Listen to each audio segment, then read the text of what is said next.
오늘 우리에게 주실 하나님 말씀 찾겠습니다. 찾을 말씀은 사도행전 17장 16절로 18절 말씀입니다. 신약성경 217페이지에 있습니다. 사도행전 17장 16절로 18절까지입니다.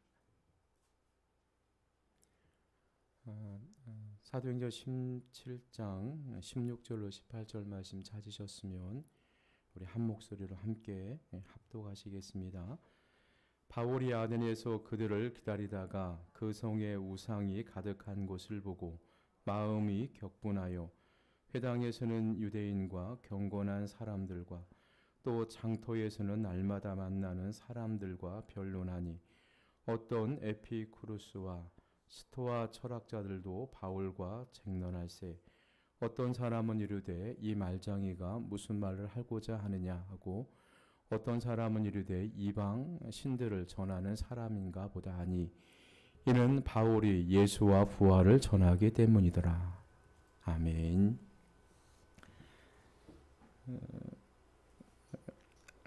오늘은 우리가 사도행전 17장 계속해서 보고 있는데요.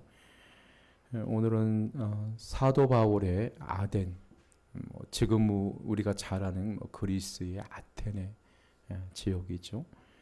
이 아테네 지역에서 복음을 전하는 그 아테네 지역에 어떤 일들이 있었고 그 복음을 전하는 그런 말씀을 통해서 우리가 새롭게 교훈을 받는 시간이 되었으면 좋겠습니다. 우리가 지난 시간에 살펴보았듯이요. 사도 바울은 베레아에서 유대인들의 소동으로 디모데와 또 실라를 베레아에 남겨두고 배를 타고 남쪽에 있는 아데네로 내려오게 됩니다. 그리고 바울이 이 아데네에서 디모데와 실라를 기다리면서 전도를 하게 되면서 오늘 본문의 말씀의 사건들이 쭉 일어나는 것을 볼 수가 있습니다. 지도에서 보듯이요, 이 베레아에서 아덴까지는 거리가 꽤 됩니다. 걸어서 갈 수 있는 것이 아니라 보면 바다가 있죠. 배를 타고 아덴까지 오게 돼요. 여러분이 잘 아는 그 그리스 신화가 이 아덴에서 많이 발생하고 우리가 잘 아는 그 동화에서 나오는 그리스 신전, 이 그리스의 그런 많은 신들이 다 저기에서 생겨난 것들입니다. 그래서 이 아덴에서의 전도는 어떻게 보면 헬라 철학과 기독교와의 그런 영적인 대결, 이렇게 우리가 정의를 할 수가 있습니다. 우리도 복음을 전하다 보면요, 이 기독교만이 가지고 있는 기독교 세계관이 있고 또 기독교 철학이 있습니다. 그래서 우리 예수 믿는 사람은 기독교적인 세계관을 가지고 또 이 기독교라는 그런 철학을 가지고 삶을 살아갑니다. 그러나 예수님을 알지 못하는 사람들의 세계관은요, 우리가 생각하는 세계관하고 달라요. 그래서 생각하는 게 너무 다릅니다. 그래서 말을 하다 보면 언쟁을 하게 돼요. 왜 그러냐면 생각이 다르기 때문입니다. 그래서 이 사도 바울이 전하는 복음과 또 헬라 철학의 사상을 갖고 있는 그런 사람들이 언쟁을 벌이죠. 그것은 어떻게 보면 당연한 것입니다. 또요, 오늘 보시면 바울이 다니는 모든 지역에 보면 복음의 능력이 많이 나타났습니다.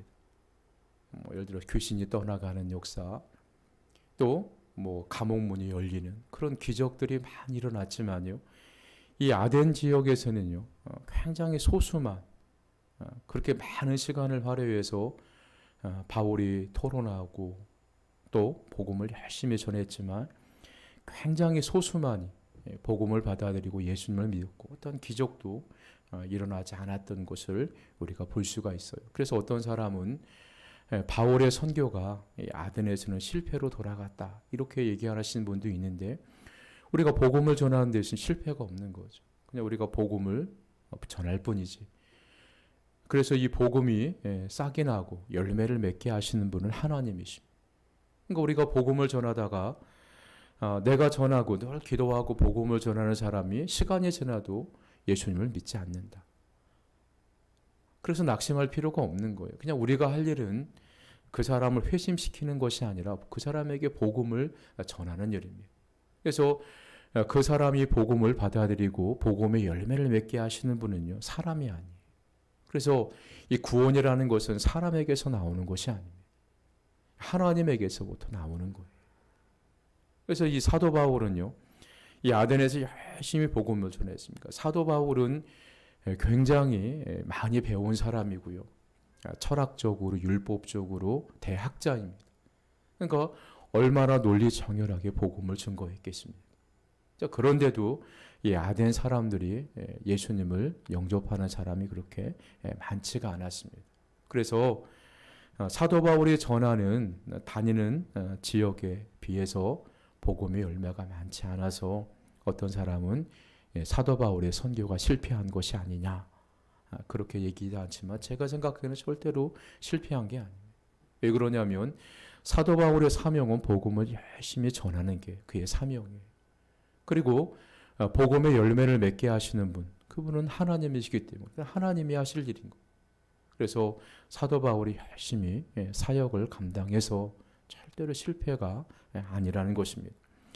이 아테네 지역은요, BC 5세기경 이래로 가장 중요한 도시국가입니다. 자, 오늘날 민주국가, 의의 국가가요, 이 아테네에서부터 출발을 하게 돼요. 그러니까 세계사를 공부하게 됩니다. 심지어 로마 제국의 이 아테네 지역이 정복을 당하게 되죠. 그러나 이 로마 지역으로부터요, 지적으로 독립을 받습니다.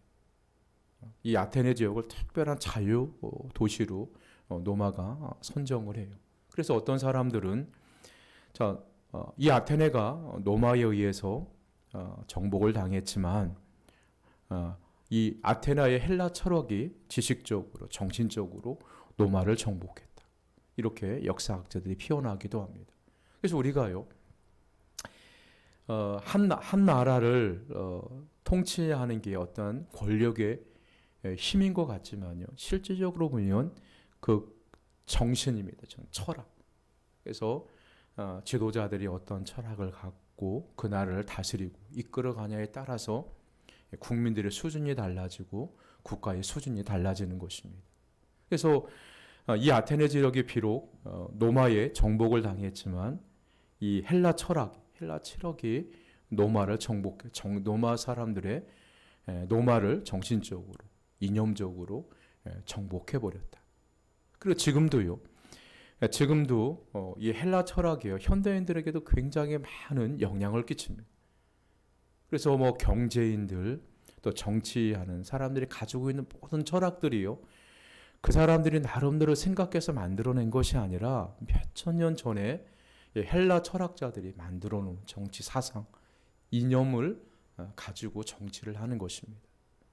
그만큼 이 헬라 철학, 헬라 정신이요, 그때도 지대한 영향을 미쳤지만 지금도 많은 사람들에게 지대한 영향을 미치고 있었다는 것입니다. 그래서 아테네 지역은요, 우리가 잘 아는 소크라테스라는 철학자, 플라톤, 아리스토텔레스, 이런 사람들이 태어나고 활동했던 지역이에요. 지금도요, 이 사람들의 사상이요, 현대 사람들의 이 사상을 사로잡고 그리고 모든 부분에 깊숙하게 관여가 되었다는 것을 우리가 잘 알 수가 있습니다.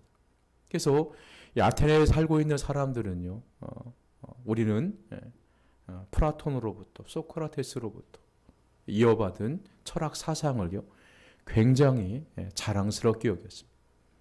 그리고 또 그 도시에서요, 이 민주주의가 나오죠. 그러니까 이런 어떤 이런 도시에 대한 자긍심이 굉장히 강했음을 우리가 잘 알 수가 있습니다. 그래서 아덴은요, 헬라 문화의 중심지로 또 최고의 헬라 철학과 예술과 문화로 유명한 도시였습니다. 철학적으로는 인간의 쾌락을 최고로 삼는 그런 에피큐로스라는 그런 학파가 있었고요. 또 스토아 학파라고 금욕주의, 인간의 즐거움은 뭐 쾌락을 즐기는 데서부터 즐거움이 나오는 게 아니라 도덕적으로 좀 절제하고 금욕적인 삶을 살아야 된다. 이런 두 철학 사상이요. 그 도시를 지배하고 있었습니다. 오늘날도 똑같죠. 오늘도 보시면 어떤 사람은요. 뭐 인생이 뭐 있냐. 그냥 잘 먹고 잘 살고 즐기고 내가 하고 싶은 일을 하면서 살아가고 재미나게 살아가는 것이 인생이지. 이런 사상을 가지고 살아가는 사람들이 있고요. 어떤 사람들은 또 도덕적으로 굉장히 우리가 선한 삶을 살고 절제된 삶을 살아야 된다 하면서 굉장히 금욕적으로 살아가는 사람들이 있어요. 그래서 오늘도 보면 이 두 사상이 우리의 삶을 움직이는 마치 바퀴와처럼 돌아가고 있는 모습을 볼 수가 있는 것입니다. 이렇게요. 이 아테네는 철학적으로, 문화적으로, 예술적으로 굉장히 뛰어난 도시였지만요. 오늘 말씀해 보시면 굉장히 종교적으로 보면 매우 미신적이고 불경건한 도시였음을 알 수가 있어요. 그래서 옛날 역사학자들의 기록에 따르면요. 이 아테네 지역에는 무려 이 300개의 우상들이 있었다는 거예요. 우리가 잘 아는 뭐 그리스 신화에 나오는 신들이 엄청나게 많잖아요. 아폴로 신, 뭐 제우스 신, 뭐 비너스 신, 무슨 신이요. 굉장히 많습니다. 그리고요, 그 도시에요. 자, 우상만 300개의 신상들이 세워졌다는 3만 개. 자, 그래서 사람보다 우상에 세워진 그런 조각품들이 훨씬 더 많다는 거예요. 그래서 어떤 사람들은요, 그 당시에 보시면요, 이 아테네 지역에서 사람을 만나는 것보다 우상을 조각한 그런 조각공을 만나는 것이 훨씬 더 쉽다. 이렇게 얘기할 정도였습니다. 자, 그런데요, 자, 이렇게 문화적으로, 예술적으로 굉장히 매우 훌륭한 도시고 아름다운 도시였지만 사도 바울, 하나님의 종, 기독교의 세계관으로 보고 하나님의 말씀을 가지고 세계를 보는 사도 바울이 아덴 사람들은 어떤 시각으로 바라보았을까요? 첫 번째가 오늘 말씀해 보면 우상들의 가득한 것을 보고 이 사도 바울이 격분하였다. 그렇게 16절에 기록이 되어 있습니다. 16절 말씀해 보시면요. 바울이 아덴에서 그들을 기다리다가 그들이라는 것은 디모데와 실라입니다. 급하게 유대인들의 소동으로 베레아에서 도망치다시피 피신했기 때문에 디모데와 실라를 거기에 남겨놓고 아덴에서 디모데와 실라를 기다리고 있었습니다. 자, 기다리다가 이 아테네 성에 우상이 가득한 것을 보고 마음이 격분하였다. 이렇게 말씀해 주고 있어요. 자, 우리가 세상을 바라보는 그런 시각, 그 시각을 우리 교회에서는 기독교 세계관이다. 그렇게 우리가 그 교회에서도 여러분 한 병은 뭐 기독교 세계관에 관한 책을 한번 읽어보시기도 하고 교회에서 청소년들한테 혹은 교회에서 어떤 그룹을 통해서 기독교 세계관에 대해서 공부를 했을 것입니다. 그러니까 그것은 우리가 세상을 바라보는 세계관이에요. 어떻게 우리가 물질을 볼 것인가, 어떻게 사람을 볼 것인가, 세상을 볼 것인가, 이런 세계관, 이런 눈에 대해서 공부하는 것이 기독교 세계관입니다. 근데 자, 바울이 성경적인 관점에서, 믿음의 관점에서 이 아테네 도시를 바라보니까 우상덩어리, 그리고 미신덩어리, 영적으로 굉장히 불경건하고 하나님이 기뻐하지 않는 도시예요. 인간적인, 세상적인 세계관을 보면 그들은 너무 아름다운 도시입니다. 우상을, 조각품, 비너스라는 그런 조각품을 아름답게 만들어 놔서 사람들에게 감동을 주고, 또 신전도요. 그 사진을 보시면요, 그 사진을 보시면 저게 우리가 여러분 아크로폴리스라는 그런 신전이 있죠. 저 신전의 정확하게 명칭을 보면요, 파르데노 신전이. 저렇게 높은 산에요, 저렇게 신전이 너무 아름답게 잘 져 있습니다. 그래서 지금도요, 이 건축학자들이 어떻게 저렇게 그 시대에 저렇게 정교하게, 웅장하게, 아름답게 저렇게 건물을 지었을까? 돌을 깎아서. 그게 다음에 불가사리라고 이야기할 정도입니다. 그러니까 몇 킬로미터에서도요, 높은 곳에 저런 신전들이 세워져 있기 때문에 저 신전들이 다 보일 수 있는 거예요. 도시 어느 곳에든지. 그리고 가는 곳마다 예술품들이 있죠. 그리고 조각품들이 있죠. 그리고 또 사람들이 얼마나 지적이냐면 광장에서 사람들이 만나는 사람들이 철학자들이 그리고 정치가들이 토론을 합니다. 어떻게 하면 이 도시가 좀 더 좋은 도시가 될 수 있을까? 어떻게 하면 우리가 인간다운 삶을 살아갈 수 있을까? 이렇게 토론을 합니다. 끊임없이. 이런 광장들이 있었어요. 그러니까 인간적으로 보면 얼마나 민주주의가 잘 되고 예술성이 높고 또 문화적으로 뛰어난 그런 도시였는지 모릅니다. 그러니까 인간적인 눈으로 보면요, 굉장히 매력적이고 아름다운 도시였습니다. 자, 그러나 이 사도 바울이 보기에는요, 우상이 가득 차 있는 도시였습니다. 우상들로 완전히 덮여져 있는 그런 도시였습니다. 자, 그래서 그리스 역사가이자 철학자인 크세노폰이라는 그런 역사가가 있습니다. 이 사람이 이런 말을 했어요. 어떤 말을 했냐면요, 그 당시에 역사가예요. 그분이 이런 얘기를 했습니다. 아덴은 하나의 거대한 재단이다. 하나의 거대한 재물이고 아덴에서 사람을 발견하는 것보다 신을 발견하기가 더 쉽다. 이렇게 그의 책에 보면 기록이 되어 있어요. 그러니까 이 아덴이라는 지역이 얼마나 우상이 만연하고 미신이 만연했는지 그것을 알 수가 있는 거죠. 우리가 여기서요, 두 가지 사실을 우리가 깨달을 수가 있어요. 첫 번째가 뭐냐면 우리는요, 과학이 많이 발전하고 경제가 발전하는 이런 과학의 시대에 미신이 웬 말인가? 미신은 없어질 것이다. 그렇게 생각을 해요. 자, 그런데요, 자, 우리나라에 공식적으로 파악이 되지 않는데요, 점집, 뭐죠? 점장이들이죠. 지금은 보면 무슨 카페, 무슨 서양에서 들어온 카드, 무슨. 자, 그런 사람들이 우리나라에 한 60만 명이라던데, 60만 명. 엄청나죠. 근데 우리가요, 실제로 우상하면 옛날처럼 무슨 나무 앞에서 할머니가 정한수 떨어놓고 간절하게 비는 그런 걸 생각하는데요. 이 문화가 발전할수록 경제가 눈부시게 발전할수록 이 미신이요, 굉장히 세련되게 우리 주변에 와요.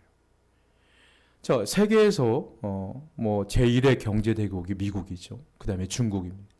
그리고 제3의 경제 대국이요, 일본입니다. 일본이요, IT 쪽에서는 우리보다 뒤지지만요, 과학적으로는 우리보다 훨씬 더 앞서 있습니다. 근데요, 그 나라가 사람들이 믿는 우상이요, 수백만 개가 된다.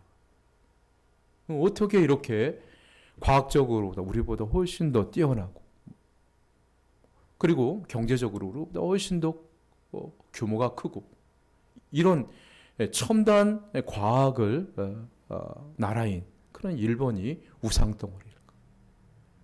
우리가 생각할 때는 좀 더 우상은 미개한 사람들, 미신은 미개한 사람들이 믿는 것이다, 그렇게 생각하지만요, 실제로 문화와 또 과학과 경제가 발전할수록이요, 이 미신이라는 것이요, 포장이 되어서 좀 아름답게 포장이 되어서 우리 삶에요, 굉장히 밀접하게 다가온 것을 볼 수가 있는 거예요.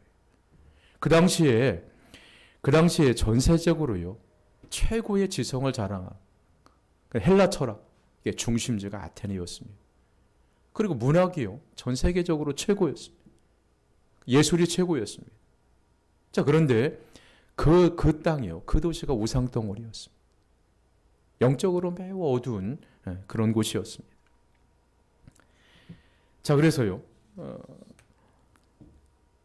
우리나라도 보시면요, 지금 좀 있으면 연말이죠. 지금 이젠 12월만 되면 각종 그런 매체에서 이제 사주를 본다든가 아니면 본다든가 그런 점장이들이 나와서요, 사주 풀이도 좀 해주고 풀이도 해주는 그런 프로그램들이 굉장히 많이 납니다. 근데 어떤 사람은 그래요. 교회 다니면서 그거 뭐 재미로 보면 되지. 그렇게 생각하는데 그건 절대로 아니에요. 그렇게 우리에게요. 그 미화가 돼서 우상이 우리 삶에 얼마나 밀접하게 다가오고 그것을 기독교인들이요. 아무렇지도 않게 생각을 한다는 것입니다. 그리고 여러분 TV 프로그램 보시면요. 대부분 다요. 귀신들 이야기. 저희 집에도 보면 대부분 드라마가 보는 내용이 뭐 잘생기고 예쁜 그런 탤런트가 나와서 보는 드라마가 대부분 다 그런 불교적인 사상, 미신적인 사상을 갖고 그런 드라마들이요. 그런 것들을 굉장히 즐겨봐요.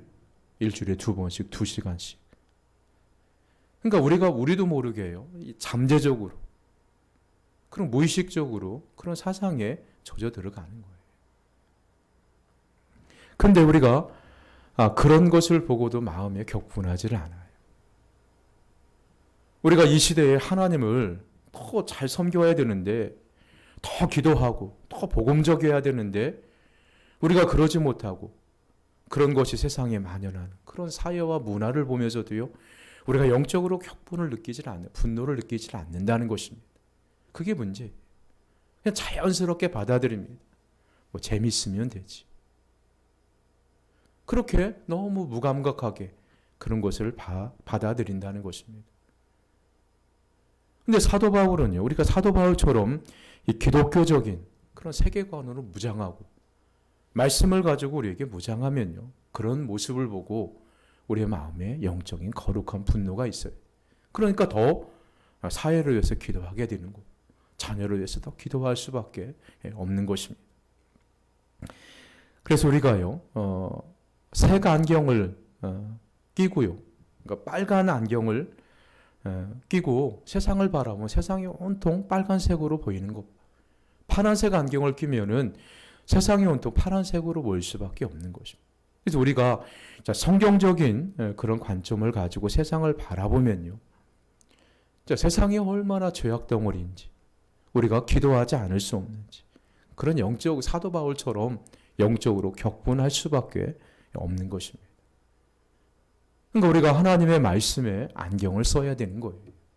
믿음의 안경을 써서 우리가 세상을 바라봐야 된다는 것입니다. 그 사도 바울이 그렇게 이 아덴을 바라본 거예요. 그러니까 우상 덩어리인 우상 미신에 빠져 있는 그들의 영혼을 보고 불쌍히 여겨서 격분을 하면서 하나님의 말씀을 전했다는 것입니다. 이사야 42장 8절 말씀해 보시면요, 하나님은 우리에게 이렇게 말씀을 해주고 있어요. 나는 여호와니 이는 내 이름이라. 나는 내 영광을 다른 자에게, 내 찬송을 우상에게 주지 아니하리라. 이렇게 말씀해 주고 계세요. 자, 지금도 살아계시고 사람의 인생의 주인이신 하나님이 버젓이 살아가고 있는데 대부분의 많은 사람들이요, 하나님 외에 하나님 대신에 우상을 섬겨요. 미신을 섬겨요. 그리고 하나님께 예배를 드리고 하나님께 찬송을 드려야 되는데 사람들이 그렇지 않아요. 그래서 하나님은요, 마땅히 하나님의 사람들이, 하나님의 백성들이 하나님께 예배하고 섬겨야 되는데 하나님을 섬기지 않고 하나님을 사랑해야 되는데 하나님보다 우상을 더 사랑하시면요, 하나님의 질투하신다. 그래서 하나님이 질투의 하나님, 이렇게 우리에게 말씀해 주고 있는 거예요. 그러니까 우리는요, 살다 보면 분노를 많이 하죠. 그런데 우리가 정말로 가져야 내야 할 분노, 인간적으로 자식을 향해서 내는 분노, 다른 사람이 나에게 서운하겠다고 해서 내는 그런 분노, 낼 수 있습니다.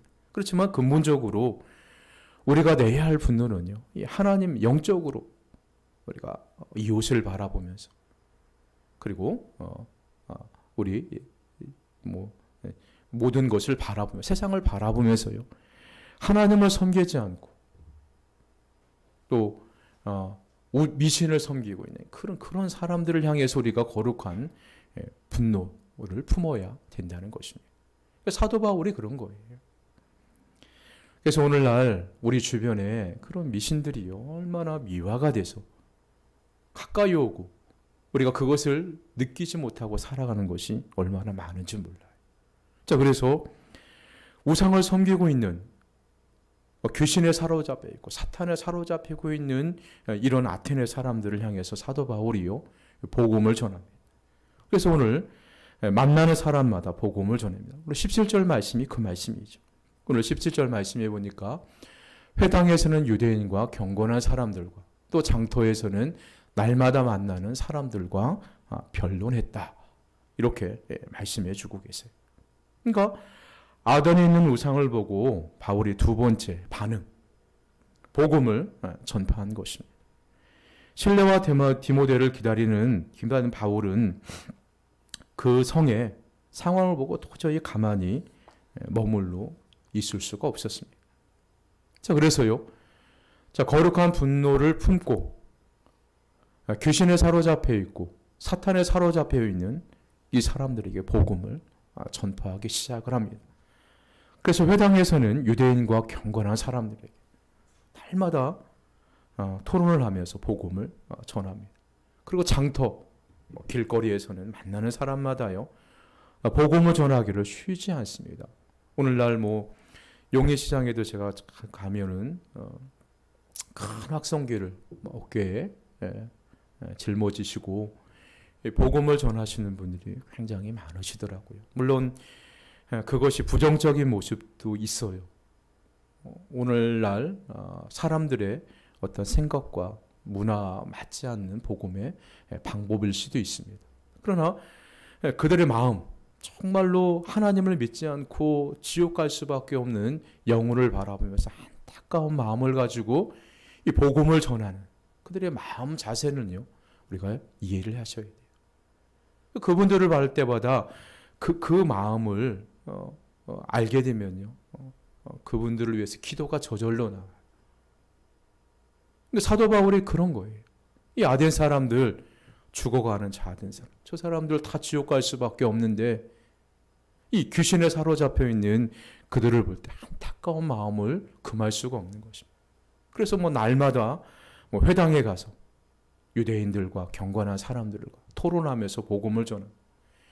길거리에서 만나는 사람들에게 복음을 전합니다. 예수님을 전해요.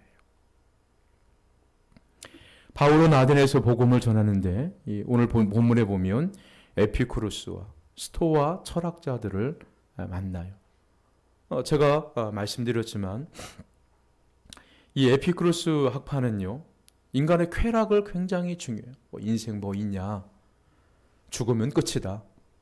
그러니까 인간의 최고의 행복은 쾌락을 즐기는 거다. 그런 사상을 가지고 살아가는 사람들이에요. 또 스토아학파는 그게 아니에요. 우리가 도덕적으로 좀 경건하게 살기 위해서는 금욕 생활해야 된다. 좀 절제하는 삶을 살아야 된다. 그걸 주장하는 거예요. 이 두 철학자들을 만나서 사도 바울이 복음을 전합니다. 자, 그래서 오늘 18절 말씀에 보면 그들과 막 논쟁을 하죠. 아마 사도 바울이 위대한 학자였으니까, 그리고 헬라 철학도 배우고 또 율법에 박사 중에 박사였으니까 얼마나 논리정연하게 복음을 전했겠습니까? 말을 잘했겠습니까? 자, 그래서요, 이 두 철학자들이 바울을 말장이라고, 말을 잘한다, 너무너무 말을 잘한다, 이렇게 이야기를 해요. 자, 오늘날요, 예수 믿는 사람들이 말을 굉장히 잘합니다. 그래서 세상 사람들이 말장이, 교회 다니는 사람 말을 너무 잘해, 말을 얼마나 잘하는지 몰라. 이렇게 해서 흔히 놀리면식으로 말장이다, 예수쟁이다, 이런 식으로 비하해서 그런 얘기가 있죠. 자, 이 사도 바울도 아마 그렇게 철학적으로 사상적으로 복음을 너무너무 잘 설명하니까 이 사람들이 사도 바울 향해서 그렇게 불렀던 것 같아요. 자, 왜 철학자들이 사도 바울을 말장이라 했을까요? 자, 철학자들이 어떻게 보면 말장이에요. 제 주변의 친구도 보면 철학을 전공한 그런 사람들이 있어요. 얼마나 말을 잘하는지 몰라요. 논리적으로 이길 수가 없어요. 얼마나 논리 정연하게 이야기를 하는지 말을 굉장히 잘해요. 그러니까 어떻게 보면 이 철학자들이 말을 잘하는 말쟁이죠. 자, 그런데 이 사도 바울의 말을 듣는 이 철학자들이 바울을 향해서 말장이다, 이렇게 얘기를 했습니다. 그것은요, 바울이 예수님을 전해요. 복음을 전해요. 예수는 하나님의 아들이시다, 그렇게 막 전했겠죠. 근데요, 아까도 제가 말씀드렸지만 이 아덴 사람들이 가지고 있는 철학 사상과 신관, 역사관이요, 이 복음적인 그런 사상과 굉장히 맞지를 않습니다. 이 복음은요, 유일하신 구원자는 오직 예수님밖에 없다, 유일신관입니다. 근데 아덴 사람들이 갖고 있는 신관은요, 다신론이에요. 우상이 300개나 되니까 그 도시에 우상으로 조각해 놓은 그런 신상들이 3만 개가 되니까 얼마나 많이 신이 있겠습니까? 그러니까 사상적으로 맞지를 않습니다. 그러니까 얘기만 하면 다투어요. 그래서 말로 사도 바울을 이길 수 없었던 것 같아요. 그래서 사도 바울을 말쟁이다, 이렇게 얘기를 한 것 같아요. 복음과 철학은요, 분명히 달라요. 기독교적인 세계관, 그리고 그냥 일반 세계관과는 분명히 다릅니다. 우리가 가지고 있는 사상하고요, 교회를 다니지 않는 사람하고는 삶의 철학이 달라요. 생각이 다릅니다. 그러니까 세상 사람과 교회를 다니는 사람이 대화가 잘 통하질 않아요.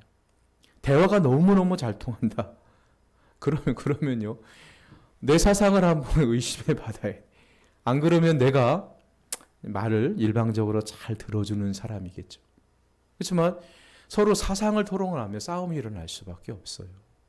그래서 지금 우리나라를 휩쓸고 있는 것이 범신론이죠. 범신론. 그래서 어떤 사람은 우리나라에 있는 종교를 통합해야 된다. 그래서 기독교와 불교가 사이좋게 잘 지내고, 천주교와 기독교와 불교와 여러 가지 원불교 다 똑같은 종교가 아니냐.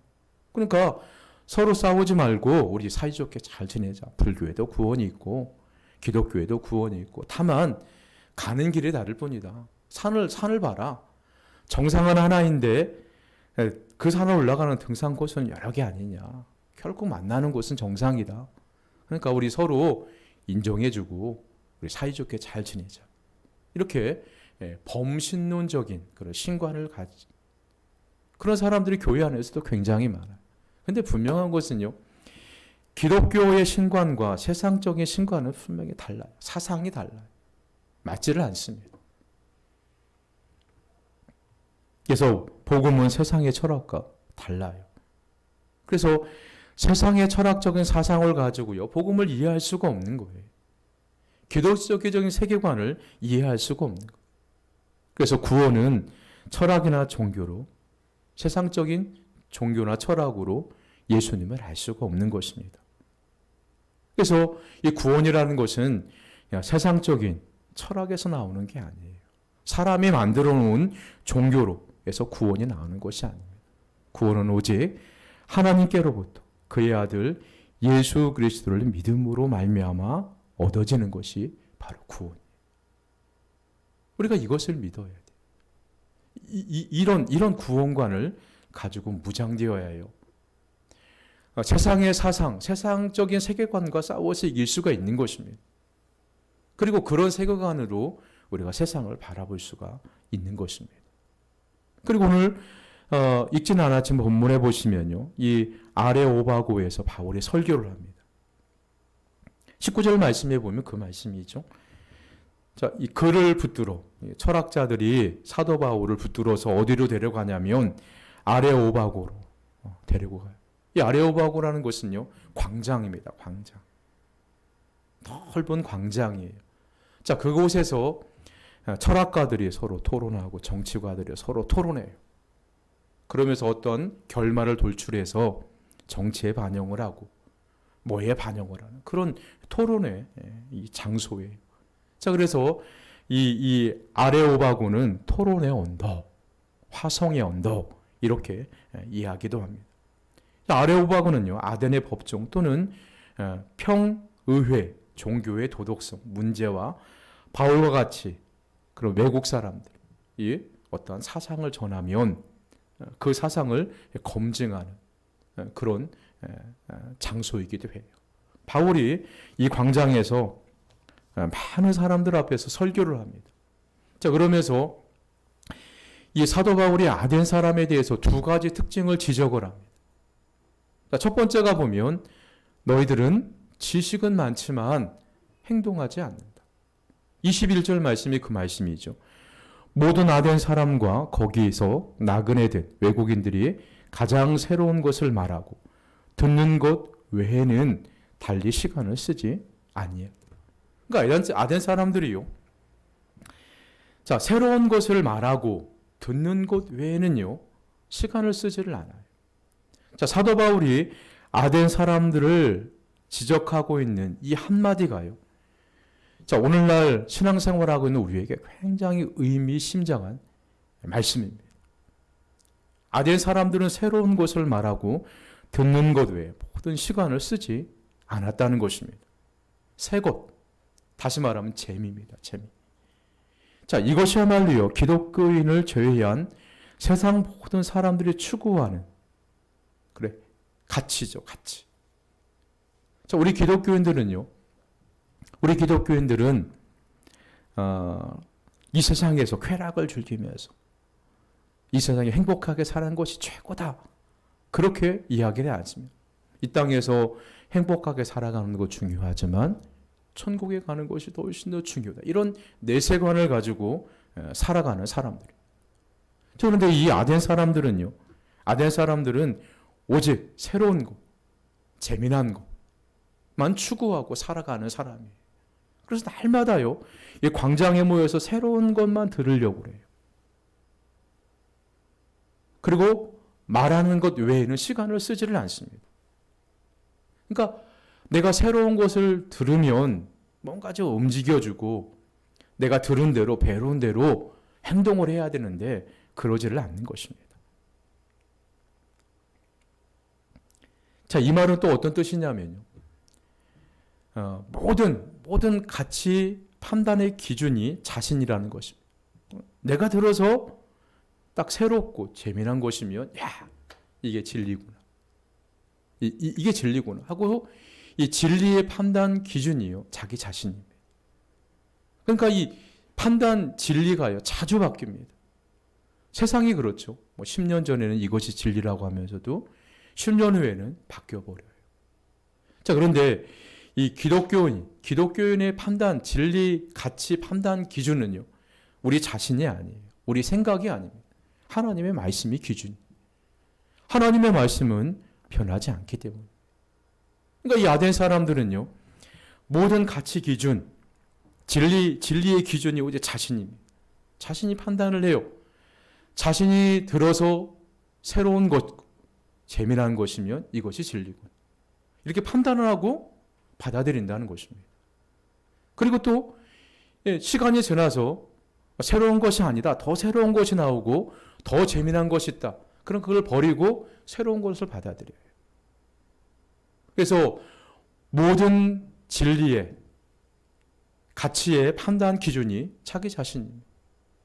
그러니까 쉽게 진리가 변하는 것입니다.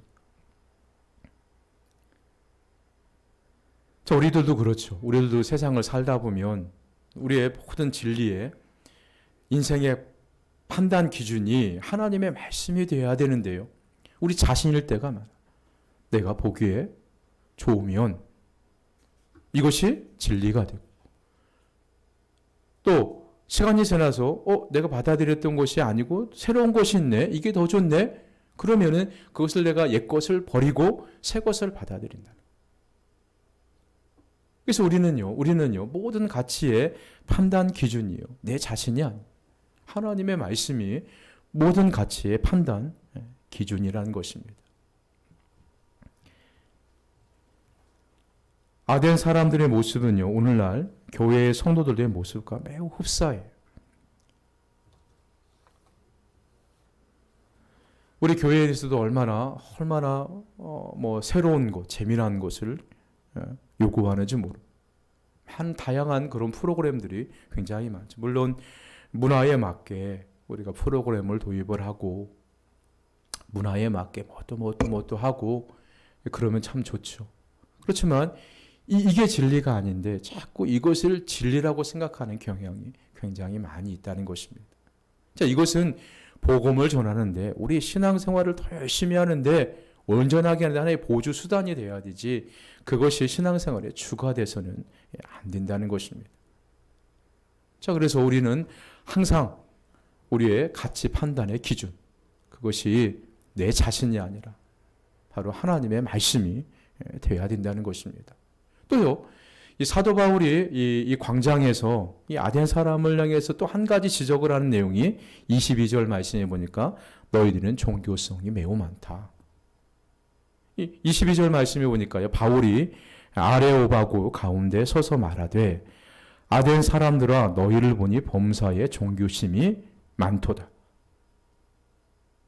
그러니까 종교심이 많으니까 우상도 섬기고 미신도 그렇게 많이 섬기겠죠. 그러니까요, 이 종교성과 종교심과 기독교 신앙은 달라요. 어떤 사람은 이 종교심과 기독교 신앙이 같다 이렇게 생각을 하는데 분명히 다릅니다.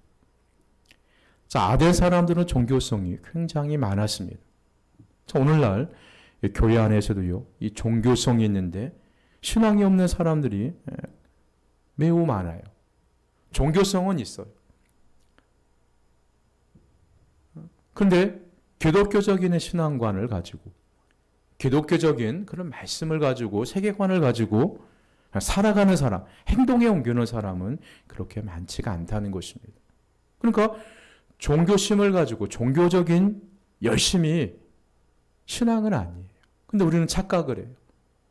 종교적인 그런 열심을 가지고 내는 것이 신앙이라고. 그렇게 하면 저 사람은 정말 신앙이 좋은 사람이구나. 그렇게 생각을 해요. 근데 우리가 성경이 말씀하시는 그 믿음을 가만히 비교해 보면요, 우리가 내는 열심 이런 것들이 정말 우리가 말씀을 기초로 해서 내가 분명한 하나님을 믿는 믿음에서 나오는 것인지 아니면 이 아덴 사람처럼 그냥 종교적인 열심, 종교심에서 나오는 열심인지를 우리가 구별해야 된다는 것입니다.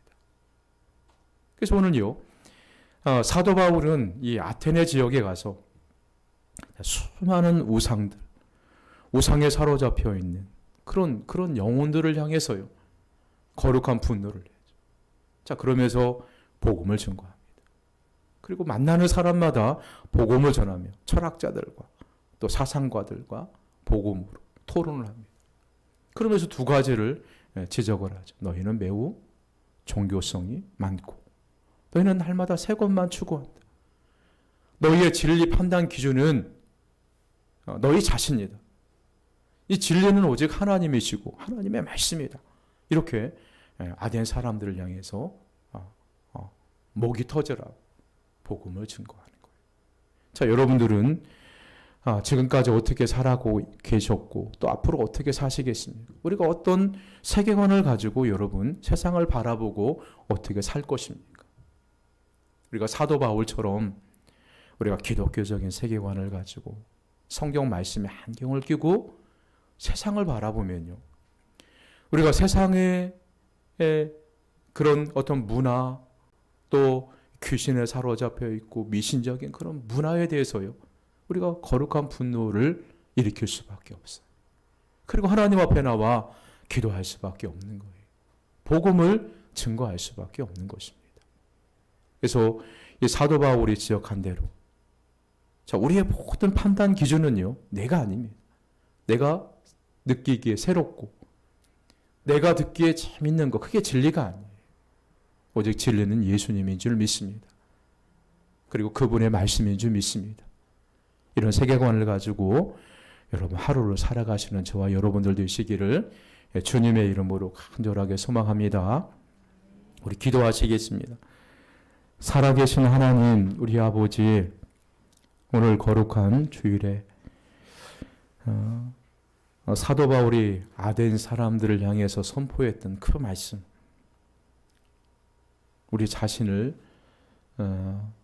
적용해 볼 때 우리가 너무 부끄럽고, 우리가 살아갈 때 늘 하나님을 믿는다고 하면서도 늘 결정하고 무언가를 판단할 때 항상 내가 생각한 대로, 내가 좋은 대로 판단하고 생각을 했습니다. 우리의 영적으로 무지함을 굴상히 여겨주시고 용서하여 주시고, 우리가 기독교적인 세계관을 가지고 말씀을 가지고 우리 자신을 살피고 또 삶을 살피고 세상을 바라볼 수 있는 그런 세계관이 열리게 하시고, 그런 믿음을 우리에게 허락하여 주옵소서. 거룩하신 예수님의 이름으로 기도 올려드리옵나이다. 아멘.